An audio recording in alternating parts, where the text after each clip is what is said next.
జై వీరభద్ర ప్రసన్నమును చూడనా. మనము ఓటమిని కూడా స్వీకరించాలా.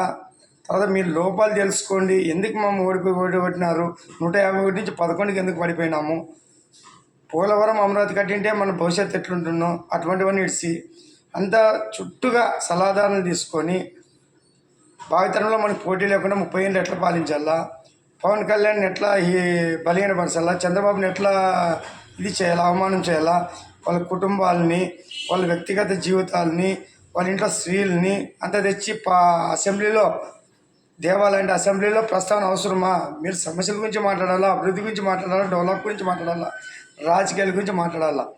వ్యక్తిగత ఆహ్వానాలు చేయడం మీ నుంచే మొదలైంది. ఇండ్ల మీద దాడులు, జోగి రమేష్ దాడి చేసినప్పుడు ఏమన్నారు, మా వాళ్ళు మళ్ళీ అంటే ఊకుంటారా, మా వాళ్ళు బీపీ వస్తే ఇట్లుంటుంది, మళ్ళీ లా అండ్ ఆర్డర్ అప్పుడు గుర్తు రాలేదా? లా అండ్ ఆర్డర్ పోలీసులు గౌరవించడం నీకు తెలుసా నాయన? పోలీసులు వ్యవస్థ నాశనం చేసింది నువ్వు.